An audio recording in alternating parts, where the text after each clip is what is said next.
नमस्कार, आप देख रहे हैं प्रदेश का नंबर 1 और सबसे भरोसेमंद news channel India news Haryana. मैं हूं आपके साथ अतुल प्रताप सिंह। बड़ी बहस में आज हम बात करेंगे कि कोर्ट ने जब फटकार लगाई तो डंडा कैसे चला है। फरीदाबाद का खोरी गांव जो आजकल खूब सुर्खियों में है, सुप्रीम कोर्ट के आदेश के बाद खोरी गांव को खाली कराया जा रहा, क्योंकि भूमाफियाओं ने अरावली और वन विभाग की जमीन पर ही पूरा गांव बसा रखा था। खोरी में तो बुलडोजर चल रहा है, लेकिन अब फरीदाबाद के अरावली एरिया में नामी गिरामी संस्थान, अवैध फार्म हाउसेस और बैंक्वेट हाउसेस पर भी पीला पंजा चलेगा, जो वन विभाग की जमीन पर बने हैं।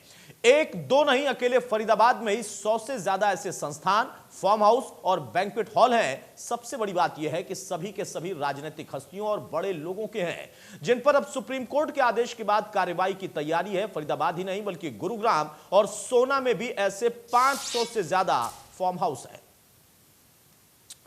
ये दो तस्वीरें हम आपको दिखा रहे हैं, इन तस्वीरों को देखिए और समझिए। गुरुग्राम और फरीदाबाद, अरावली की जो पहाड़ियां, अरावली का जो हिस्सा है, वहां पर वन विभाग की जो जमीन है उस पर कैसे सालों से लगातार कब्जा होता रहा। और अब जब सुप्रीम कोर्ट ने फटकार लगाई तो खोरी में तो बुलडोजर चल रहा, लेकिन फरीदाबाद के भी तमाम हिस्से हैं जो कि अरावली वन क्षेत्र के हैं, और वहां पर रसूखदार जो लोग हैं, राजनीतिक दलों से जुड़े हुए जो लोग हैं या उनसे जुड़े हुए तमाम अन्य लोग हैं, उनके अपने अपने यहां पर फार्म हाउसेस, बैंक्वेट हॉल या संस्थान बने हुए हैं। अब कोर्ट ने कह दिया है कि दरअसल असब यहां पर जो कदम उठाया गया वो सिर्फ खोरी तक नहीं रहेगा। हर हाल में जो वन विभाग की जमीन है, जहां पर प्रकृति होनी चाहिए, वहां पर अब ये जो ढांचा खड़ा कर रखा है, कंक्रीट के जो आपने वहां पर स्ट्रक्चर बना रखे हैं, उनको पूरी तरह से ध्वस्त किया जाए। अब प्रशासन भी सख्त हो गया है। प्रशासन ने बकायदा इसके लिए 1 हफ्ते का समय दिया है। कि सुप्रीम कोर्ट के आदेश के तहत इनको टाइम दिया गया है, जिसमें अपने जवाब स्टे, अपने CLU जो भी इनके पास में है वो फॉरेस्ट ऑफिस में जमा करवाए, अदरवाइज इनको भी डिमोलिश कर दिया जाए। टोटल अनंगपुर और जो लकड़पुर को मिला के 51 नोटिस हैं, और अनंगपुर में कोई स्कूल नहीं है, जबकि लकड़पुर में जो बिल्डिंग बनी हुई हैं वो हैं। अनंगपुर में फार्म हाउस ही हैं ज़्यादातर। माननीय सुप्रीम कोर्ट ने 23 जुलाई को आदेश दिए हैं, जितने भी फॉरेस्ट एरियाज हैं जिसमें जो भी अनऑथराइज्ड कंस्ट्रक्शन है वो हटाए जाने चाहिए। इसके लिए पूर्व में भी हमने कंस्ट्रक्शन जो है, जो अरावली में PNP एरिया में जो भी कंस्ट्रक्शन है, एक बार लिस्ट बनाई थी, उनके जो है हटाने की कार्रवाई चल रही है। अब माननीय सुप्रीम कोर्ट के आदेश के मद्देनजर रखते हुए इन पर हम दोबारा से एक्सरसाइज कर रहे हैं कि कौन कौन से एरिया जो है आपके एंक्लोज्ड हैं और उस पर जो है नियमानुसार कार्रवाई करके हटाया जाए। गुड़गांव में मोस्टली कुछ एरिया जैसे रायसीना का एरिया है, ग्वालपाड़ी में कुछ फार्म हाउस हैं, बाउंड्री वॉल्स फार्म हाउस, तो ये सब एरिया में हम जो है इनके ओनर्स आइडेंटिफाई करके, सर्वे करके, नोटिस देके हटाने की कार्रवाई। दरअसल रसूखदारों ने अरावली के हरियाणा को उजाड़कर ऐशो आराम के लिए फार्म हाउसेस बना दिए। अरावली की पहाड़ियों पर उन्होंने संस्थान बना दिया। अस्तित्व अरावली की पहाड़ियों का खतरे में है, लेकिन नजर किसी को नहीं आता। अरावली के लिए खतरा क्या है? आप देखिए, अरावली की पहाड़ियां क्यों आखिर खतरे में है, उसका अस्तित्व क्यों आखिर खतरे में है, उसके कारण ये तमाम स्ट्रक्चर्स हैं, जिसकी वजह से कोर्ट ने बहुत सख्त टिप्पणी की। कोर्ट ने आदेश दिया, खोरी में उसका बकायदा एक अंजाम दिखाई दिया, वहां पर बुलडोजर चलना शुरू हो गया। लेकिन अब यहां पर फरीदाबाद के भी तमाम हिस्से हैं, यहां पेड़ काटकर अवैध तरीके से फार्म हाउस, आलीशान बिल्डिंगें बना दी गई। और ये कोई छोटे मोटे लोगों का काम नहीं है, ये सब रसूखदार सफेदपोश लोगों का काम है, कोई भी हो। लेकिन अब वो बच पाएगा नहीं, क्योंकि कंक्रीट की जो इमारतें हैं अरावली की हरियाणा पर ग्रहण बन चुकी हैं, और इस बात को कोर्ट ने बहुत बखूबी समझा और बहुत सख्त टिप्पणी की है। सवाल इस बात का है कि उसके बावजूद अवैध निर्माण का काम आखिर क्यों नहीं रुक पाता? वन विभाग क्या इतना बेबस है? शासन प्रशासन क्या इतना ज्यादा बेबस है कि उनको समझ से परे हो जाता है कि कौन कहां पर क्या गड़बड़ कर रहा है? 130 से अधिक नामी गिरामी संस्थान यहां पर बकायदा बने हुए हैं। अवैध फार्म हाउस और बैंक्वेट हॉल का तो कोई गिनती आप मत करिए, कितना आंकड़ा चला जाएगा। 500 का मोटा मोटा आंकड़ा तो अब तक निकल कर आया है। अब सवाल ये यहां पर कि आका कौन है, यहां तार कहां कहां जुड़ेंगे, आप अंदाजा लगाते चलिए। और शायद इसी वजह से कोर्ट ने बकायदा यह भी टिप्पणी की है कि असल में जो कुछ था वो अब तक रहा, अब आगे नहीं होगा। हर हाल में आपको कार्रवाई करनी पड़ेगी। अरावली को उसका जो असल स्वरूप है वो वापस लौटाना पड़ेगा।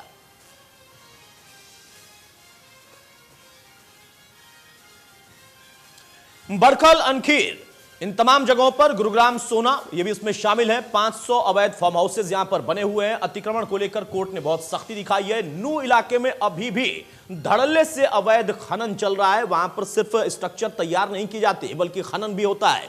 कासन, मानेसर, नौरंगपुर, राठीवास, सकतपुर में भी खनन जारी है। गैरतपुर, बांस, रायसीना, बंदवाड़ी, ग्वाल पहाड़ी ये तमाम जगह हैं जहां पर बकायदा दोहन चल रहा और इसकी वजह से प्रकृति का नुकसान हो रहा। सोना, रिठौज, दमदमा समेत कई इलाकों में फार्म हाउसेज बने हुए हैं। बड़े बड़े लोगों के फार्म हाउसेज हैं। फार्म हाउस के लिए बकायदा ब्लॉक तक यहां पर बना दिए गए हैं, यानी बकायदा इसकी एक तरीके से कटिंग कराई गई, प्लॉटिंग कराई गई। ब्लॉक में पानी, बिजली, सड़क जैसी तमाम सुविधाएं मुहैया कराई जाती हैं। अब ये सुविधाएं कौन मुहैया कराता है, अंदाजा आप लगा सकते हैं। अवैध खनन के लिए पत्थरों की बड़ी बड़ी दीवारें वहां पर तैयार कर दी गई हैं। गुरुग्राम और सोना में लगभग अभी जो आंकड़ा है 500 या उससे ज्यादा अवैध फार्म हाउसेज है।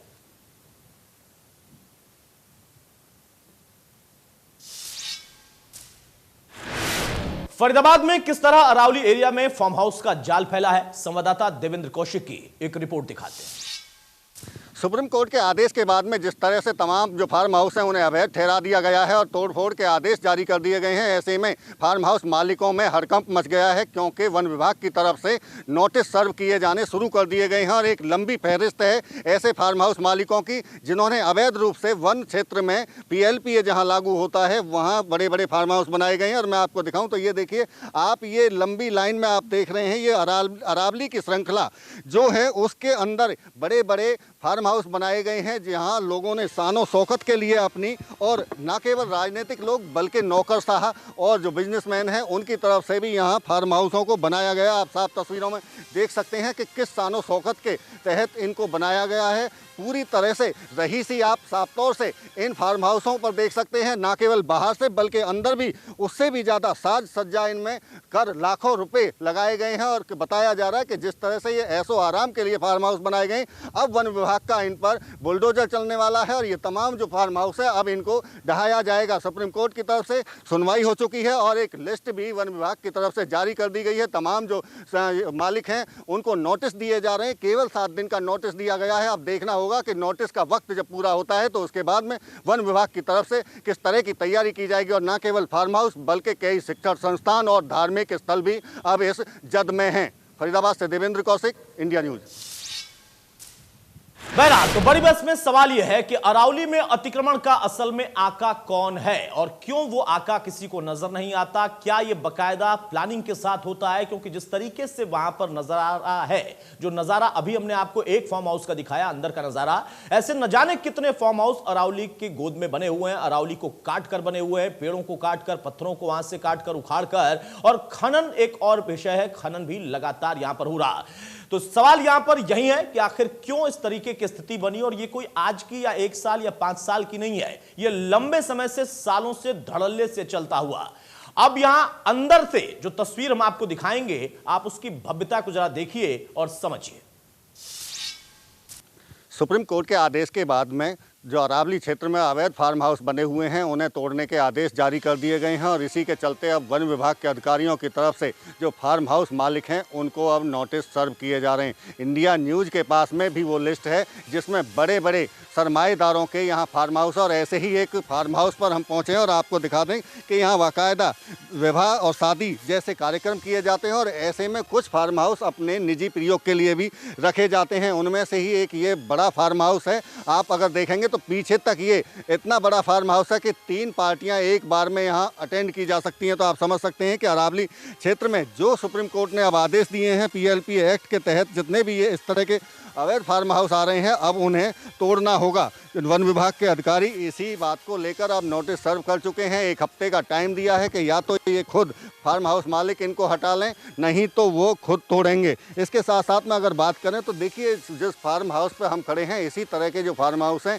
ये जैसे जैसे सूबे में सत्ताएं बदलती गई उसी तरह से राजनीतिक दलों के नेताओं ने यहाँ अपने फार्म हाउस बनाए और यहाँ तक कहा जाता है कि ऐशो आराम के लिए, निजी प्रयोग के लिए यहाँ फार्म हाउस बनाए गए हैं। 130 से 140 ऐसे PLPA एक्ट के तहत बड़े बड़े फार्म हाउस आते हैं, चाहे आम आदमी की पार्टी की बात करें, चाहे कांग्रेस की बात करें। इसके अलावा BJP के साथ साथ में इनेलो के पूर्व मंत्री जो रहे हैं उनमें से भी कईयों के और नेताओं के यहाँ फार्म हाउस बने हुए हैं, जिन पर अब सरकारी बुलडोजर चलने वाला है। और ये उसी की एक तस्वीर हम आपको दिखा रहे हैं अंदर की, फार्म हाउस के अंदर की, कि किस तरह से और किस कदर शानो शौकत के साथ में इन फार्म हाउसों को बनाया गया है। अब देखना होगा कि वन विभाग जब तोड़फोड़ की कार्रवाई शुरू करेगा तो किस तरह से यहाँ इस तमाम फार्म हाउसों को तोड़ा जाएगा। फरीदाबाद से देवेंद्र कौशिक, इंडिया न्यूज। तो जैसा देवेंद्र बता रहे थे, झटका सबको लगेगा, वो जो कि सत्ता में बैठे हैं, वो जो कि सत्ता का सुख भोग चुके हैं, यानी तमाम अलग अलग दल और तमाम ऐसे ही उन दलों से जुड़े हुए लोगों को। बड़ी बहस में सवाल यह है कि अरावली में अतिक्रमण के आका असल में कौन है और अब ये आका किस तरीके से अपने तमाम साम्राज्यों को बचा पाएंगे। कार्रवाई के नाम पर कब तक खानापूर्ति होती रहेगी। कोर्ट के दखल के बाद ही हरकत में क्यों आता है प्रशासन और वन विभाग, ये भी उन पर सवाल है। प्रशासन को अतिक्रमण क्यों नजर नहीं आता और कौन है उनका आका। हमारे साथ कुछ खास मेहमान हैं, उनसे मैं आपको तारुफ कराता हूं। चर्चा में आगे बढ़ते हैं। रमन मलिक है, प्रवक्ता बीजेपी के, वो स्वागत है मलिक साहब आपका। खालिद हुसैन है, प्रवक्ता कांग्रेस के, वो स्वागत है आपका भी खालिद हुसैन साहब। विजेंद्र रेणु है, प्रवक्ता इनेलो के, बहुत स्वागत है विजेंद्र आपका।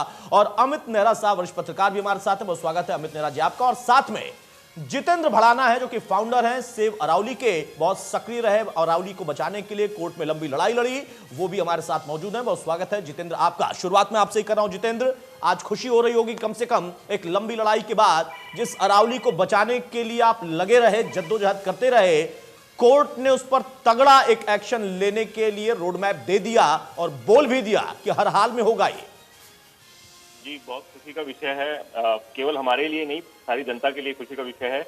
केवल उन कुछ नेताओं या उन कुछ कब्जेखोरों को छोड़ के बाकी पूरी जनता खुश है। और माननीय कोर्ट का जैसा भी आदेश है, तो हम मतलब हमारे लिए बहुत गौरव की बात है कि हमारी जो मुहिम चली आ रही है उसको माननीय कोर्ट ने समझा है और इतना बड़ा डिसीजन लेके और उसको तोड़ने का आदेश दिया है। तो हम तो बहुत ही खुश हैं इससे। समस्या क्या आती थी जब आपने खुद ये लड़ाई लड़नी शुरू की हो? तो मुझे जहां तक मैं एहसास कर सकता हूं एक पत्रकार के तौर पर, आप पर भी बहुत दबाव रहा होगा, बहुत तरह के प्रेशर आए होंगे। देखिए, जो हमारे नेता लोग हैं ना, ये सबसे बड़ा दबाव होते हैं, चाहे वो बीजेपी हो, चाहे आम आदमी हो, चाहे कांग्रेस हो। और ये मतलब तीनों ही पार्टी यहाँ पे बहुत एक्टिवली इनमें एनक्रोचमेंट कराने में बहुत मतलब इनका ही, मैं तो कहूँगा 100% इनका ही रोल होता है। क्योंकि बिना राजनीतिक प्रेशर के ये लोग जो सरकारी जो महकमे होते हैं, चाहे वो नगर निगम की बात करें, चाहे फॉरेस्ट डिपार्टमेंट की बात करें, इनका तो जो बटन होता है वही राजनेताओं के पास आ चुका है। ये तो हमारे जो अभी बहुत एक्टिव नेता हैं, ये जनता के सामने तो कुछ और बात करते हैं, पर्यावरण बचाने की बात करते हैं, पूरी दुनिया को एक साथ लेके चलने की बात करते हैं। लेकिन जब इनके किसी रिश्तेदार का कुछ वहां पे हम कोई भी केस लगाते थे, कोई भी एप्लीकेशन लगाते थे, तो उसी नेता का हमारे पास फोन आता है डायरेक्टली और बोलते हैं इसमें मत बोलो, बस इसमें आंखें बंद कर लो। तो ये मतलब बड़ा दुर्भाग्य था हमारा कि भाई हम लोग कितनी भी एफर्ट लगा लो और मतलब डीसी भी, फॉरेस्ट ऑफिसर भी, इनके बिल्कुल ऐसे दब के काम करते हैं इन लोगों के। और जैसा भी नेताजी बोलते हैं वो ही उनको सुनना पड़ता है। ठीक है जितेंद्र, आप हमारे साथ बने रहिए।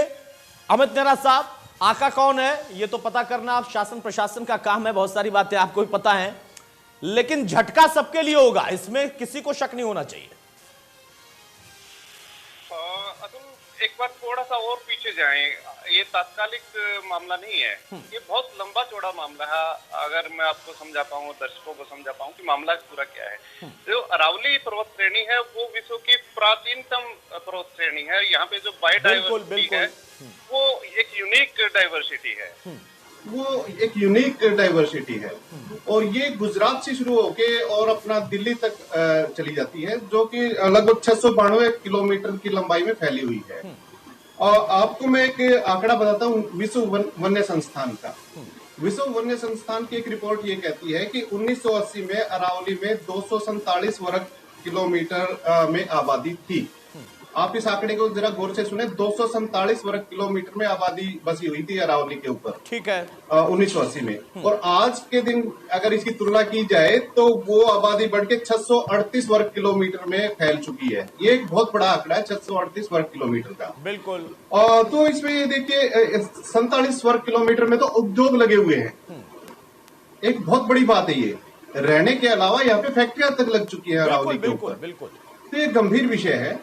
और इसके साथ साथ एक और आंकड़ा और सुनिए आप, बहुत बड़ा मजेदार आंकड़ा है कि हरियाणा विधानसभा में 2019 में एक एक्ट पारित किया गया था जिसका नाम था अपना पंजाब भूमि संरक्षण हरियाणा संशोधन अधिनियम 2019 जी। इसमें क्या था कि सरकार ने अरावली के ऊपर, जो अरावली का एरिया था, 60,000 एकड़ जमीन को वो शहरीकरण के लिए छोड़ दिए, एक तरह से छूट दे दी कि आप 60,000 एकड़ में आप यहाँ पे आबादी बसा सकते हो। तो उस पे सुप्रीम कोर्ट बड़ा सख्त हुआ और जाके अभी 1 मार्च को एक फैसला आया है कि उस पे रोक लगा दी गई है, उस विधेयक पे। ये भी बहुत बड़ी बात है कि सरकार, आप ये कह रहे हैं ना कि दोषी कौन, ये तो एक लीगल बना दिया था सरकार ने। आप मेरी बात समझ रहे हो? बिल्कुल बिल्कुल। लीगली आपने एक अधिकार दे दिया कि आप 60,000 एकड़ पे आप इस पे आबादी बसा सकते हो, पहली बात। दूसरी बात ये है कि जो संरक्षण का काम है वो ये नहीं कि अभी हुआ हो। एमसी मेहता ने जो अपने याचिका लगाई थी सुप्रीम कोर्ट में, उस पे 2002 में खनन पे रोक लगा दी गई, काफी हद तक खनन पे रोक लगा दी सुप्रीम कोर्ट ने अरावली में, लेकिन उसके बाद भी छिटपुट खनन जारी रहा। 2009 में जाके पूरी तरह खनन पे रोक लग पाई, जब सुप्रीम कोर्ट सख्त हुआ ना कि यहाँ पे तो एक पत्थर भी नहीं उठना चाहिए, उस पे जाके एक्शन हुआ तो जाके यहाँ पे रोक लगी है। अब बात आती है ये रुके कैसे आबादी, ये जो बर्बादी है अरावली। तो मेरा ये मानना है कि इसमें आपको कोई कुछ भी करने की जरूरत नहीं है, सिर्फ ये कर दीजिए कि संरक्षित क्षेत्र ऐसा बना दीजिए कि इसमें एक आदमी भी अंदर ना जाए, वन विभाग के आदमी भी अंदर ना जाए। क्योंकि अगर वन विभाग की ड्यूटी लगाते हैं तो ये पाया गया है मोस्टली केसेस में कि वन विभाग के आदमी चोरी करवाते हैं लकड़ियों की या इस पे कब्जे की, ठीक है ना। जो तस्करी होती है वो सरकारी अधिकारी और खासकर वन विभाग के कर्मचारी अधिकारियों के बिना संभव नहीं हो पाती। तो एक तो हर आदमी का यहाँ पे प्रवेश रोकना होगा। 5-7 साल में कुदरत अपने आप को एक तरह से कहते हैं मरम्मत कर लेती है, अपना सुधार लेती है। लेकिन जो आपने बात कही बिल्कुल सही बात है नेहरा साहब की, जो विंध्य और अरावली की पहाड़ियां सबसे प्राचीनतम है पूरी दुनिया में।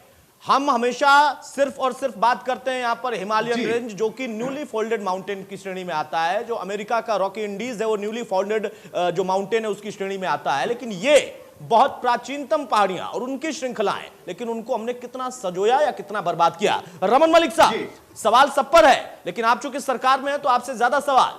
अब यहां पर कोर्ट ने जो सख्त बात कही है वो करके आपको दिखाना होगा, करना ही पड़ेगा। अतुल, सबसे पहले तो मैं भी आपकी इस बात में और चंदा जी की बात में भी बिल्कुल सहयोग कहता हूं कि अरावली को जितना संरक्षण करा जाए उतना अच्छा। और हालिया की जो रिपोर्टें आई जिसके अंदर अति प्राचीनतम लिपियां उसमें मिली हैं और उसमें नक्काशी मिली है, वो तो और एक मानवता के लिए ही एक धरोहर है। और साथ में मैं इतना भी बोलना चाहूंगा अतुल कि जो ये जो नया एक फैसला लिया गया है उसके अंदर एक व्यापक नीति के अनुरूप काम करा जाएगा। सारी ड्रोन मैपिंग करवाई जा रही है। उसके अलावा ड्रोन मैपिंग के अलावा हम ये भी कर रहे हैं कि जितना 1975 से लेकर अभी तक के जितने भी नोटिस सर्व करे हुए हैं फॉरेस्ट डिपार्टमेंट में, उसका भी एनालिसिस होगा कि उस पर क्या एक्शन कब किसने करा, नहीं करा, क्यों कर, क्या उसके साथ लगाया नहीं लगाया, क्या काम बना उसमें। तो रमन मलिक साहब, ये क्या सरकार कोशिश कर रही थी या फिर कोर्ट के आदेश के बाद ही में कोशिश शुरू हुई है? और इसके लिए किसको आप दोषी मान रहे हैं? क्या किसकी वजह से इतने दिनों तक अरावली और वहां पर इस तरीके का काम होता रहा परमिशन के साथ? देखिए, अगर मैं किसी एक के लिए बोलूं तो वो गलत होगा। इसमें बहुत समय से लेके अब तक सभी प्रकार के लोगों का इसमें कहीं ना कहीं रहा है। आप किसी एक के ऊपर बोलेंगे तो वो गलत होगा। चलिए, ये ईमानदार बात आप कह रहे हैं कि कम से कम इस विषय पर तो हम किसी एक को दोषी नहीं मान सकते या किसी एक को नहीं कह सकते। खालिद हुसैन, एक मिनट आ रहा हूँ रमन भाई, आ रहा हूँ, एक मिनट। खालिद हुसैन इसके अंदर एक चीज बहुत ध्यान देने वाली है कि आप लेजिस्लेटिव से ज्यादा इसके अंदर जो एग्जीक्यूटिव है उसका रोल है। आप लेजिस्लेटिव को इसके ऊपर सारा दोष नहीं मर पाएंगे। इसमें एग्जीक्यूटिव का एक बहुत बड़ा अब रमन मलिक साहब, अब लेजिस्लेटिव और बाकियों का कितना मेल मिलाप है वो, और किसको हम दोष दें? मैं तो किसी को दोष नहीं देता, सब निर्दोष हैं, लेकिन जब कोर्ट ने कहा है ना, तो वही निर्दोष लोगों का ही अब टूटेगा यहाँ बहुत कुछ। खालिद हुसैन साहब। जी अतुल जी, सवाल यही है कि आपने भी बहुत समय तक संजोया, लेकिन अरावली को नहीं संजो पाए। सुनिए अतुल जी, एक समय था कि अरावली के 80% जंगल पे हरा भरा हुआ करता था, ठीक है। 2002 में माननीय सुप्रीम कोर्ट ने खनन पे पूर्ण पाबंदी लगाई, लेकिन 1999 से 2005 के बीच में सरकार रही आरएलडी और भाजपा की। उस बीच में जो हरियाणा में अवैध खनन हुआ और जो हरियाणा में अवैध कब्जे हुए वो रिकॉर्ड स्तर पे हुए।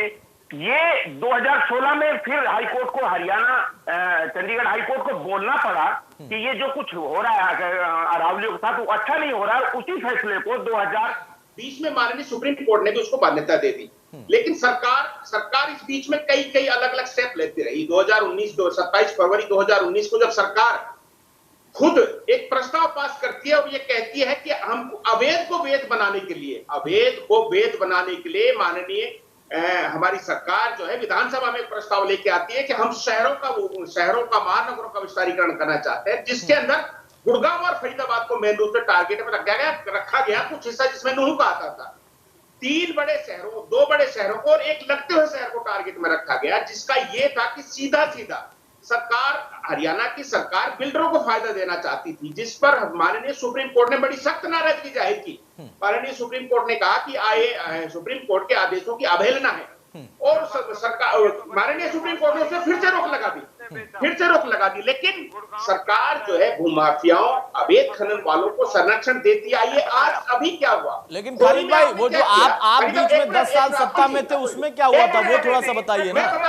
एक मिनट पार्टी का एरिया कितने मैं आपको बता देना चाहता हूँ। अतुल जी, खोरी में क्या हुआ?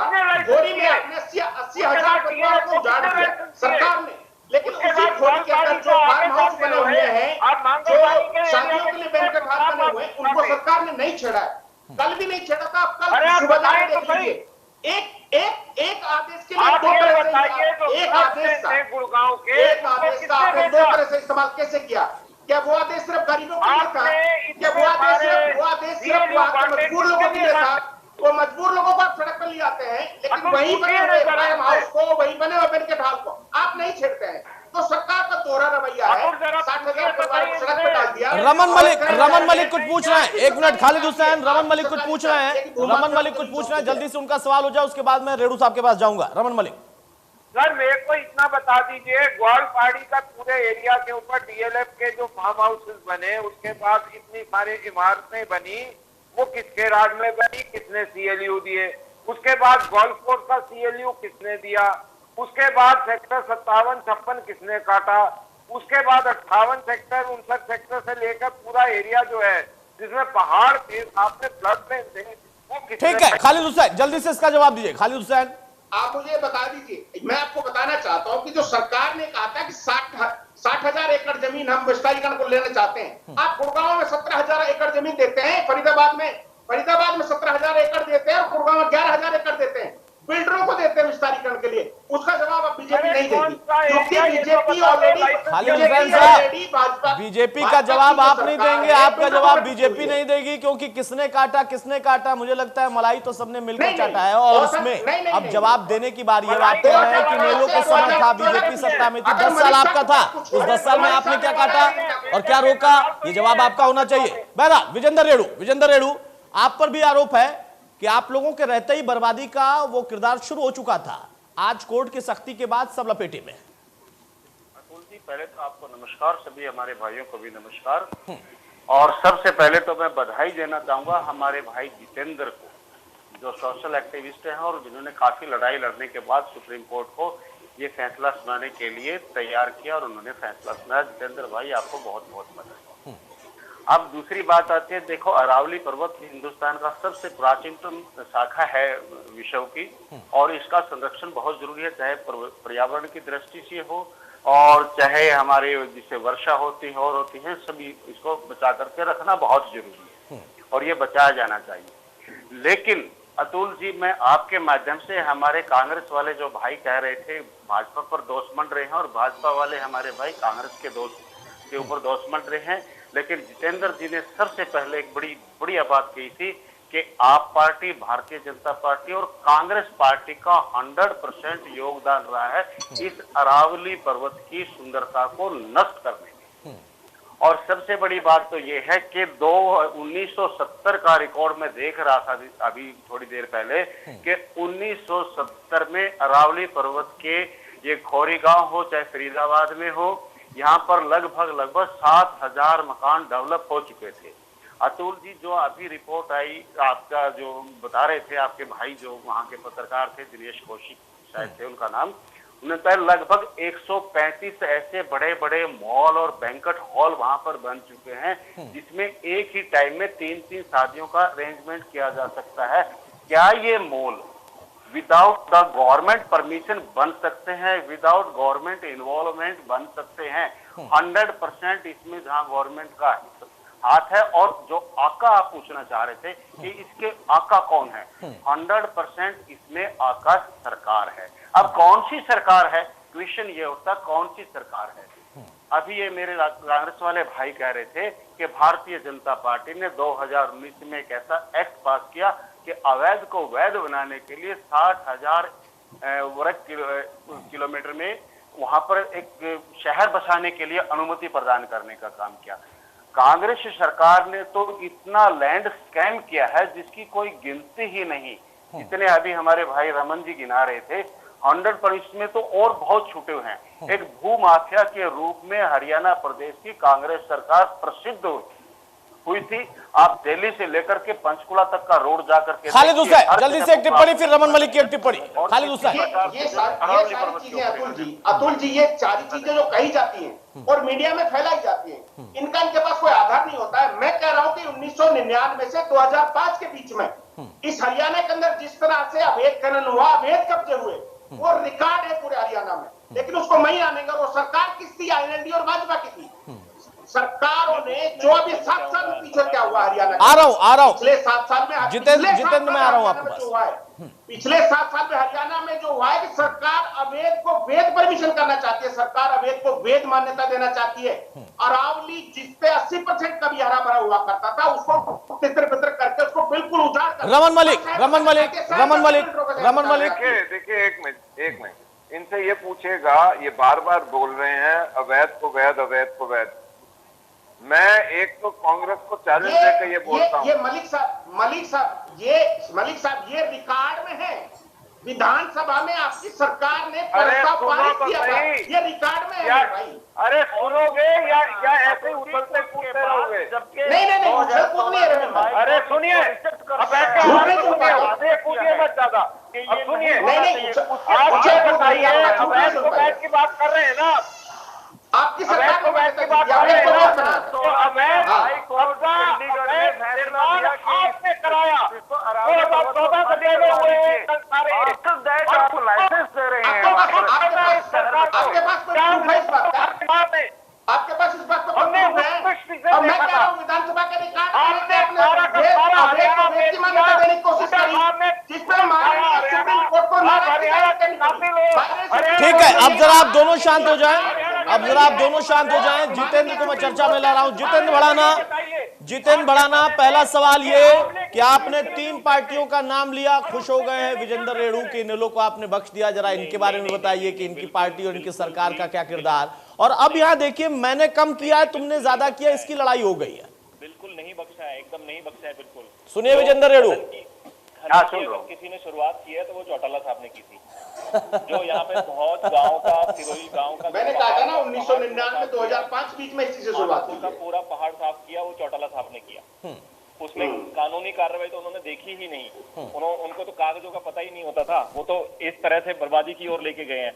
आज भी अगर चौटाला साहब की जो खाने हैं, जो जहाँ से उन्होंने ध्वज के क्रैशर चलाए थे, अरबों रुपए पर डे वहां से कमा के पर मंथ उन्होंने कमाया है, वो खाल खड्डे, वो आज भी जमीन रो रही है वो उसके लिए, तो चौटाला साहब के लिए रोते हैं वो। तो वो तो आप ये तो आज आम आदमी पार्टी आज चर्चा में है, चौटाला साहब आज गायब हो गए हैं, तो इसलिए मेरे मुंह से नाम नहीं निकला है। अदरवाइज शुरुआत तो केवल चौटाला साहब ने ही की है यहाँ पे। तो मैं धन्यवाद कहूंगा विजेंद्र रेड्डी जी का, उन्होंने हमें अप्रिशिएट किया। बट आप जो शुरुआत जो खनन की हुई है वो चौटाला साहब ने की है। उसके बाद कांग्रेस को तो मलाई मिली है, और जब तक बीजेपी आई है, बीजेपी को तो केवल ये अवैध और वैध और प्लॉट काटना और ये सब में अटकी रह गई है। एक आम आदमी पार्टी वाले हैं, वो अपने प्रधान जो जिला अध्यक्ष है उनका, उनको अवैध क्रैशर वो चला रहे हैं, पूरा माफिया चलता है उनके नाम का। तो ये तो सब गुनाहगार हैं यहाँ पे। ये यानी जितेंद्र, अगर हम देखें और आपके शब्दों के हिसाब से समझें तो शुरुआत जब से हुई तो सबसे बड़ी मलाई, उसके बाद कुछ 10 साल जो रहे तो ज्यादा, और फिर अब बचा खुचा। जी जी जी जी, ऐसा ही है ना? जी बिल्कुल। देखो शुरुआत तो चौटाला साहब ने की है ना। बताइए विजेंद्र रेड्डी। में रहता हूँ मैं, पाली गांव में रहता हूँ। अभी बताया जितेंद्र, बात सुनो। अभी आपने कहा था, और ये रिकॉर्ड की बात है कि 1970 में लगभग यहाँ पर 7,000 मकान डेवलप हो चुके थे। 7,000 जब 1970 में डेवलप हो चुके थे, आज के दिन वहाँ पर लगभग 10,000 मकान बने हुए हैं, और वहाँ बड़े बड़े फॉर्म बने हुए हैं। एक मिनट मैं आपको बता देता हूँ। जिस सेक्शन 4-5 की बात हो रही है, वहाँ कोई मकान नहीं बना है। वहाँ केवल अवैध खनन हुआ था, वहाँ पे क्रैशर्स लगाए गए थे, वहाँ पे पहाड़ के पहाड़ साफ किए गए थे, वहाँ पे मकान नहीं बने हैं। ना आज है, ना 1970 में थे, ना 1998 से 2005 साहब, दो बातों को क्लब मत करिए। कोई मकान नहीं, जहाँ कोई मकान नहीं था वहाँ मकान बनवा दे रहे हैं। आपकी पार्टी का नाम नहीं आएगा तो कहेंगे कि हम तो एकदम पाक साफ है। बात बराबर की हो रही है। बहरहाल मैं रोक रहा हूँ, आऊंगा खालिद भाई, आ रहा हूं मैं आपके पास। उससे पहले अमित नेहरा साहब, बहुत जल्दी से एक चीज मैं समझना चाहता हूं। जैसा आपने कहा, और खालिद हुसैन भी एक सवाल उठा रहे थे कि खोरी में भी जो एक्शन लिया जा रहा है वहां पर भी दोहरापन दिखाई दे रहा है, किन पर हो रहा है और किन को छोड़ दिया जा रहा है। यहाँ जो आपने कहा कि इसको तो बाकायदा सरकार ने एक तरीके से लीगल कर दिया था, मैं खुद समझना चाहता हूं, अपने दर्शकों के लिए समझना चाहता हूं कि जब ये सरकार ने कर दिया और अब कोर्ट ने कहा कि नहीं होगा, इसको तोड़ो, अगर कोई एक व्यक्ति, ठीक है, वो संस्थान बनाकर वहां पर है बैठा हुआ, वो फार्म हाउस बनाकर बैठा हुआ है, लेकिन उसने तो लीगली परमिशन के बाद बनाया, मैं उसका पक्ष भी जानना चाहूंगा कि वो आखिर कहां गलत हुआ। जी आप मेरे से पूछना चाह रहे हैं? अमित नेहरा जी। देखिए, तो पहले तो एक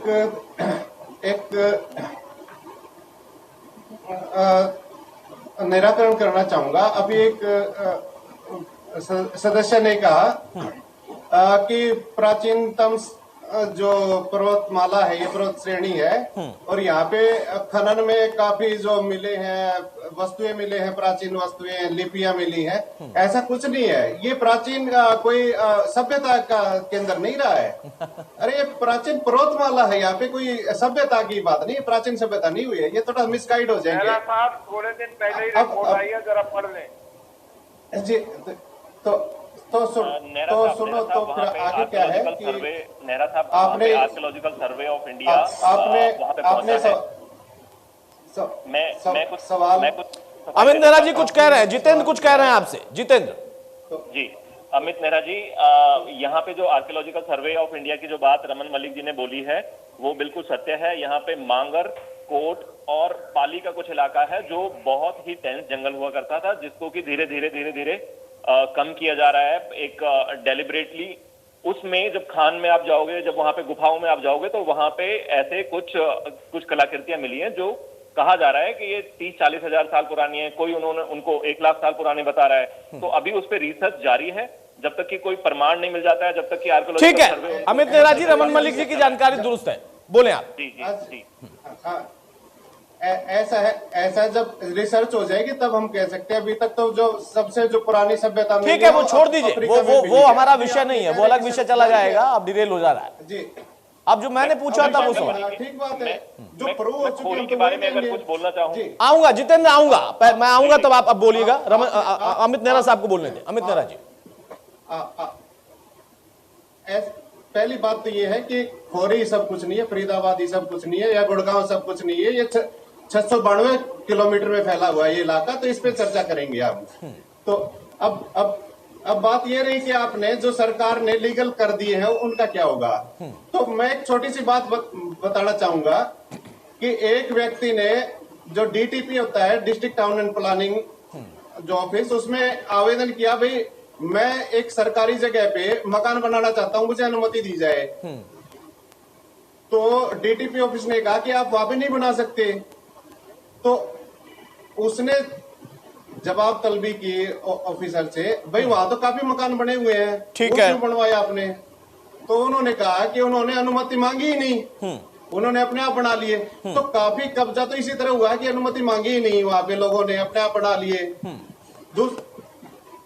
दूसरी बात, अगर सरकार ने अनुमति दी है तो उसका खर्चा हर्जाना भी उन व्यक्तियों की व्यक्तिगत कोष से लिया जाए, ना कि सरकारी कोष पे। जिन्होंने अवहेलना की है वन्य जीव जो संरक्षण एक्ट है, जो अरावली एक्ट है, उसका जो दिया है, ये नहीं कि सरकारी जो खजाने के जो आय है उससे आप उनको हर्जाना दे दें। ठीक है, यानी जब कोर्ट का आदेश आया है तो उसके बाद ये अगर कोई सोचे कि भाई मैंने तो परमिशन से बनाया था या सरकार ने कुछ व्यवस्था कर दी थी और भी लोगों के बने थे, सबके लिए एक ही चीज रहेगी, एक्शन होगा। हाँ जितेंद्र कुछ कह रहे हैं, आप जल्दी से कहिए, समय थोड़ा कम है।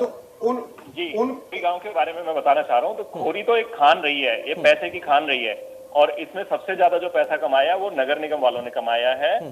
और उसका कोई भी राजनीतिक दल रहा हो, जिस टाइम वो अपना राज किया है, उन सब ने वहां पे उस खोरी एरिया को वोट की नजर से देखा है केवल। चाहे वो दिल्ली की सरकार रही हो, चाहे हरियाणा की सरकार रही हो, आज भी अगर सबसे ज्यादा दुख किसी को हो रहा है खोरी को टूटने से, वो तो नगर निगम के एसडीओ, नगर निगम के जेई, नगर निगम के एक्सीएन को हो रहा है, क्योंकि वो हर वहां पे, वो तो उनके पैसे की खदान थी। ये वहां पे बिजली लगाने का पैसा लेते थे, यहाँ पे पानी सप्लाई करने का पैसा लेते थे, वहां पे सड़क बनाने का पैसा लेते थे। ये तो इनका गढ़ था कि जिस यानी नेक्सस छोटा मोटा नहीं, बहुत बड़ा था जितेंद्र, बहुत बड़ा नेक्सस था। चलिए अब मैं फाइनल कमेंट की तरफ आऊंगा। खालिद हुसैन साहब, शुरुआत में आपसे ही कर रहा हूं। मेरा सवाल सिर्फ इतना कि ये गलत थे, हम सही थे, ये तो नहीं हो पाएगा, ये तो तय है, मलाई तो खाई है, या फिर जो प्रशासन के लोग हैं वो अभी भी खा रहे थे, जिसका जिक्र जितेंद्र कर रहे हैं। अब यहां पर ये कदम आप मानेंगे कि हाँ उठा है तो उसका एक असर सब पर आएगा, स्वीकार करेंगे? सबसे पहले जो माननीय सुप्रीम कोर्ट ने और जो हमारे साथी हैं, जिन लोगों ने पहल की, उन सबको मेरी शुभकामनाएं, और हम इस फैसले का स्वागत करते हैं। अगर ये संभव हो पाता है तो, और सरकार ऐसा चाहती है। क्यों, शक है क्या आपको? लेकिन सुनिए, ये कितनी बार हाई कोर्ट और माननीय सुप्रीम कोर्ट के आदेश सरकारों ने उठा के, खासकर एलईडी की सरकार में, भाजपा की सरकार में, उनको अलग रख दिया गया है। मलिक साहब अभी कुछ कह रहे थे, जितेंद्र भाई कुछ कह रहे थे। इस सारे अवैध खनन की, सारे के सारे अवैध कब्जों की नींव 1999 से 2005 के बीच में पड़ी, और वो सरकार भाजपा और एनएलडी की थी। अब ये 2005 से 2014 के बीच में जब हम अरे भाई न्यू उन्होंने डाली तो बिल्डिंग तो आपने बना ली ना। सुनिए, मैं वही कहना चाह रहा हूँ, जब हम चर्चा में बैठते हैं सिर्फ आरोप प्रत्यारोप पे सच कहीं छूट जाता है। आप मुझे एक कोई चिट्ठी माननीय सुप्रीम कोर्ट की, एक कोई चिट्ठी माननीय हरियाणा उच्च न्यायालय की, कोई एक चिट्ठी आप दिखाइए कि जो कहती हो सरकार को आदेश। लेकिन सरकारों ने बार बार, खासकर एलईडी की सरकार ने इसकी नींव रखी। सिरोही, खोरी और मैं सोना के आसपास का रहने वाला हूँ, वहां सरकार को टैक्स भी नहीं जाता था। अवैध खनन में सिवाय गुंडे बैठते थे, सीधा गाड़ियों से वसूली करते थे, वो सरकार को भी टैक्स नहीं देते थे। इस तरह से हिस्सा दिया हुआ था हरियाणा। मतलब आप लोग जब आए तो उन लोगों को हटा दिया, सीधा टैक्स लेने लगे, आप ये कह रहे हैं? नहीं, हरियाणा ने उस समय बिल्कुल बैन कर दिया था अवैध खनन, और खनन सभी तरह के लोगों को। ऐसे तो बहुत जगहों पर अवैध खनन को जो है बैन किया गया है, पर रुक गया क्या? हंसी आती है खालिद साहब की बातों पर। आज चलो मैं मान लेता हूँ हरियाणा का आप छोड़ दो हिस्सा, आप अलवर से आगे चले जाइए, हमारे यहाँ पे जो पत्थर आ रहा ना, जो चाहे नूह में पत्थर आ रहा हो, चाहे पाली के खरजौन में पत्थर आ रहा हो, चाहे गुड़गांव में पत्थर आ रहा हो, वो सारा राजस्थान से आ रहा है। वहां पे आपकी सरकार है, वहां के बारे में आपको हाँ, ये तो वही बात हुई ना। ये तो मतलब जब अब ये कभी जब अपनी गिरवान में झांकने का नंबर आता है तो हम उंगली दूसरे की तरफ कर देते हैं। नहीं खालिद हुसैन साहब, सबके गिरबान को देखकर यहाँ पर बात हो रही है। बात यहाँ पर जो आपने कहा ना कि असल बात छुप जाती है, बिल्कुल सही बात है। आप आईएलडी और बीजेपी का तो बता रहे हैं कि नींव किसने रखी, किसने खोदी, अपना 10 साल वाला नहीं बता रहे हैं कि हमने बिल्डिंग हमने बनाई। ये आपका भी था। बहरहाल विजेंद्र रेणु, फाइनल कमेंट आपका। जो हो गया वो हो गया, अब उम्मीद करें कि हाँ असर आएगा और एक्शन होगा और अरावली कम से कम सुरक्षित रहेगी। विजेंद्र रेणु। हाँ, पहली बात तो मैं अपने भाई जितेंद्र से कहना चाहूंगा कि इन्होंने कहा कि चौटाला अभी फील्ड में ही नहीं है, इसलिए मैं उनका नाम लेना भूल गया। तो जितेंद्र भाई, चौटाला जी बिल्कुल फील्ड में, आयरन एंड एक मजबूत पार्टी, हरियाणा प्रदेश का सबसे मजबूत संगठन है। अरे अरावली कमजोर हो रही है भाई, पार्टी आपकी बहुत मजबूत है, अरावली बहुत कमजोर हो रही है, उस पर चर्चा कर रहे हैं। भाजपा की स्थिति जरा एक बार उस पर विचार कर लें। 2014 से पहले हरियाणा में भाजपा क्या थी, न्यायालय तो आज उससे ऊपर है। और जहां तक हम इसकी बात करते हैं कि अरावली पर्वत की, हरियाणा में कहावत है मछली ज्यादा मच्छर खाती है, जो शुद्ध मछली होती है वो ज्यादा मच्छर खाती है। भाजपा देखने में आप कुछ भी कहें, लेकिन जितनी लूट खसोट और भ्रष्टाचार भाजपा पार्टी में मचा हुआ है, इतना तो किसी भी पार्टी में नहीं मचा। जब हाई कोर्ट 2016 में क्लियर डिसीजन दे देती है कि आप अरावली पर्वत को खाली करवा दीजिए, वहां से कब्जे हटवा दीजिए, और उसके बाद भारतीय जनता पार्टी 2019 में उसका लीगलाइजेशन करती है। और जहां तक कांग्रेस पार्टी वाली बात करते हैं कि ये कहते हैं कि सुप्रीम कोर्ट के फैसले को तो जो सरकारें हैं वो एक साइड में रख देती हैं, ये सरकार रख देगी। कांग्रेस ने नहीं रखी क्या? सुप्रीम कोर्ट ने तो फैसला दिया था SYL के ऊपर, और जो ना फोर्स भी लगा दी थी, लेकिन अमरिंदर सिंह खट्टर ने तो एकदम टोकरी में डाल दिया उसको। सभी सरकारें ऐसी हैं भाई साहब, सभी ने मलाई खाई है, जी भर के मलाई खाई है। और ये शुरुआत न केवल कांग्रेस की, न केवल भाजपा की, दोनों की ही मिली भगत है, और दोनों ही पार्टियों ने जम करके ये तो कुछ वैसा हो रहा है कि मेरी कमीज पर दाग कम है इसलिए हम पाक साफ हैं, तुम्हारी कमीज पर दाग ज्यादा है। बहरहाल रमन मलिक साहब, फाइनल कमेंट आपका। और सवाल ये भी है, एक प्रश्न यहां पर निकला कि क्या इस बार जब वाकई कोर्ट ने, सुप्रीम कोर्ट ने, हमारी सर्वोच्च अदालत ने फैसला दे दिया, ये कह दिया है, तो उसका अक्षरशः पालन कराने की जिम्मेदारी आप पर है, और वो आप कराएंगे, जो आपकी मंशा भी आप कहते भी हैं। तो बिल्कुल ये काम होगा जी। और इसके लिए पुनर्रचना सारी चीजों की शुरू हो गई है। गुरुग्राम के अंदर 4 DTP कर दिए गए हैं, और 4 DTP में से 2 प्लानिंग में रहेंगे, 2 एनफोर्समेंट में रहेंगे, तो ड्रोन मैपिंग है, सारा काम होगा। और 1975 से लेकर अब तक कितने नोटिस फॉरेस्ट डिपार्टमेंट ने दिए हैं अवैध निर्माण के, उन सबको दोबारा खंगाला जाएगा। कौन कहां कितना गलत था वो सब बाहर आ जाएगा। लेकिन मैं आज एक बात आपके सामने अंत करते हुए कहूंगा कि कमीज और पटका पगड़ी सबने मैली करके रखी, हमारे ऊपर काम आ जाता है धोने का और साफ करने का। जब भी धोते हैं तो बोलते हैं ये रोते हैं, अब धोएंगे तो ये रोएंगे, और रोएंगे तो फिर चिल्लाएंगे कि जी हमने ये कर दिया वो कर दिया। आप ये बताइए, जिनके मकान इनके समय में बन गए, दुकान बन गई, उनको कहाँ फेंके हम? और जब कोर्ट का ये ऑर्डर आया तो वो भी काम पूरा, खोरी गांव के लोगों को आपने उजाड़ दिया, खोरी गांव के लोगों को आपने उजाड़ दिया मलिक साहब। दलाल जो है ना, को नहीं छेड़ा, दलाल है, दलाल कांग्रेस के दलाल, इनका काम सिर्फ नहीं है, चाहे वो अनाज है उसकी आड़त खाएंगे, चाहे ये जमीन है उसकी आड़त खाएंगे। खालिद हुसैन, खोरी गांव को उजाड़ दिया मतलब क्या होता है? कोर्ट ने कहा था उजाड़ना ही था, खाते रहेंगे और खाते तो उनको क्यों नहीं उजाड़ा? जो वहाँ उनके रिश्तेदार है, फार्म हाउस जो बने हैं और जो बैंक्वेट हॉल बने वो उनके उनको भी उजाड़ेंगे। अभी तो आया है आदेश ना, उनको भी उजाड़ेंगे। अरे सब उजागर होगा, चाहिए, सब उजागर होगा, फिक्र मत करो। उजागर हो गया मलिक साहब, उजागर तो हो गया, खैर इसका मौका नहीं है। उजागर हो गया, भगवान श्री राम के नाम से राजनीति करने वाले लोग भगवान श्री राम के नाम पर चंदा खा गए। अरे यहाँ भगवान राम को और चंदा को ले आए, अभी अरावली की पहाड़ियां उत्तर प्रदेश की तरफ जाने लगे। ठीक है, ठीक है, नहीं, भगवान राम के नाम पर तो बहुत लोगों ने चंदा खा लिया होगा, ऐसा कोई खा नहीं पाएगा। बहरहाल जितेंद्र कुछ कह रहे हैं आप? जितेंद्र बहुत जल्दी से संक्षेप में समय है मेरे पास। जितेंद्र प्लीज म्यूट करें। खालिद जी एक बार रुके। मैं रमन मलिक जी को बताना चाह रहा हूँ कि आप बेकार में ये सारा क्रेडिट भाजपा को ना दें। ये जो डिसीजन है ये भाजपा ने नहीं लिया है, ये माननीय सुप्रीम कोर्ट का डिसीजन है। और आज की डेट में भी अगर आप अपने आप को साफ दिखाना चाहते हैं तो आज की डेट में जो कब्जे हो रहे हैं, जो बड़े बड़े फार्म हाउसेस बन रहे हैं, जो बड़े बड़े बहुत अच्छे फार्म हाउसेस जो बन रहे हैं, वो सारे भाजपा की वजह से बन रहे हैं। तो ये तो आप नहीं कह सकते कि भाई हमने मतलब भाजपा ने साफ करवाई, तो माननीय कोर्ट ने साफ करवाई। वैसा काम करेंगे, रिकॉर्ड निकलवा सुप्रीम कोर्ट का ऑर्डर, आप तो एक्टिविस्ट हैं। सुप्रीम कोर्ट का ऑर्डर है, माननीय सुप्रीम कोर्ट का ऑर्डर है। वहाँ पर कितने चलिए बहरा अब जो भी है वो होना है और वो होते हुए हम देखेंगे। इसके लिए हमें इंतजार करना पड़ेगा। एक हफ्ते का समय फिलहाल दिया गया। एक हफ्ते में ही खोरी से बुलडोजर वहां पर भी पहुंचाने की बात कही जा रही है। बहुत शुक्रिया जितेंद्र आपका, बहुत शुक्रिया अमित नेहरा जी आपका, खालिद हुसैन साहब आपका, रमन मलिक आपका और विजेंद्र रेड्डू आपका भी। तो मौजूदा परिस्थितियों में अरावली को लेकर एक बार फिर से एक उम्मीद जगी है कि वो अरावली जिसका असल स्वरूप होना चाहिए था, जो प्रकृति वहां पर दिखनी चाहिए थी, उसका वैसा ही स्वरूप हमें भविष्य में दिख सकता है। लेकिन अभी जो वहां पर कंक्रीट की एक दुनिया है, उस दुनिया को तोड़कर और उस सपने को फिर से साकार करने की उम्मीद दिखाई जा रही। कितनी हो पाएगी संभव, ये देखना होगा, क्योंकि कोर्ट ने कहा है, वो भी सुप्रीम कोर्ट ने। नमस्कार।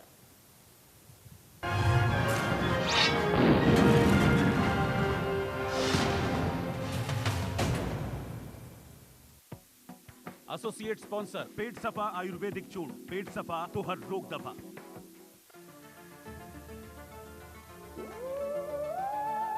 Why this? New Suzuki Access 125.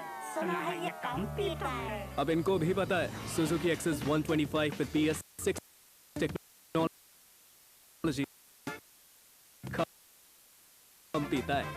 क्या आप बार बार बैटरी बदलकर परेशान हो चुके हैं? इस्तेमाल करें ओलिवर इन्वर्टर ऑटोमोटिव व ई रिक्शा बैटरीज, दमदार और चले सालों साल। एक नाम विश्वास का, Oliver batteries. A+ future is equal to A+ career. How? And A+ university. But ma'am, how to know कि यूनिवर्सिटी A+ है कि नहीं? Simple. सिर्फ वही जिनको गवर्नमेंट की प्रेस्टिजियस NAC A+ एक्रेडिटेशन मिली है। अब तक सिर्फ 5% बेस्ट यूनिवर्सिटी को ही मिली है जिनके एजुकेशन स्टैंडर्ड्स A+ हैं, जैसे Chandigarh university. Secure an A+ future, choose an A+ university. आ गया है नया डाबर सेहत, आयरन और विटामिन से भरा, जिसकी एक कटोरी में है 1 बंडल पालक या 2 ग्लास दूध जितना पोषण। डाबर सेहत।